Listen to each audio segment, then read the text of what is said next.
அனைவருக்கும் வணக்கம். நான் விஜயா மனோகரன். இன்றைக்கு நாம் பார்க்க போகிறது எறா தொக்கு.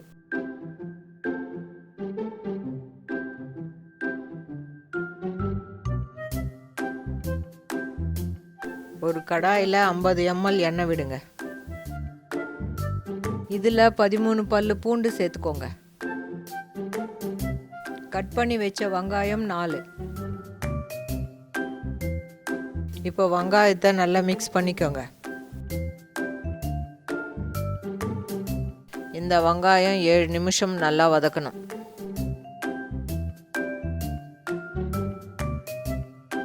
இந்த வெங்காயம் நல்லா பொன்னிறம் ஆகணும். இப்போ வெங்காயம் பொன்னிறம் ஆயிடுச்சு. கட் பண்ணி வச்ச 3 தக்காளியை போடுங்க. இப்போ வெங்காயமும் தக்காளியும் சேர்த்து நல்லா கலரி விடுங்க. இந்த எறா தொக்கு செஞ்சு முடிக்கிறதுக்கு ஒரு 30 நிமிஷம் ஆகும்.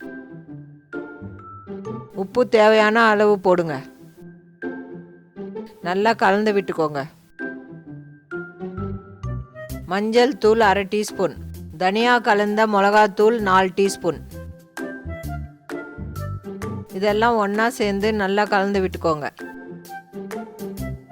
இப்போ இது கூட 500 கிராம் எறாவை சேர்த்துக்கோங்க. பெரிய துண்டு இஞ்சி 1 பாதியமாக நசுக்கி போடுங்க. இப்போ எறாவையும் இஞ்சியும் சேர்த்து நல்லா கலந்து விட்டுக்கோங்க.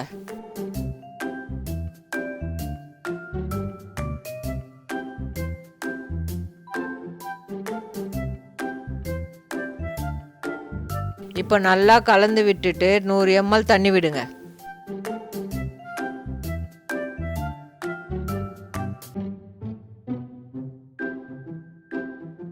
இப்போ மீடியம் தீயில வச்சுட்டு 2 நிமிஷம் மூடி வைங்க. இப்போ எறா நல்லா திக்காக இருக்குது. இதில் 4 டீஸ்பூன் எண்ணெய் விடுங்க. இது நல்லா கலந்து விடுங்க. இன்னும் கொஞ்சம் திக்காகணும்.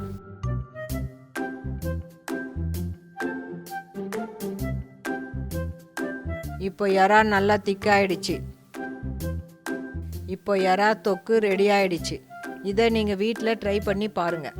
உங்களுக்கு கண்டிப்பாக பிடிக்கும். இது கூட ரசம், சாம்பார், சாதத்துக்கு ரொம்ப நல்லா இருக்கும். சப்பாத்தி, பூரி கூட ரொம்ப நல்லா இருக்கும். மீண்டும் சந்திப்போம். நன்றி, வணக்கம்.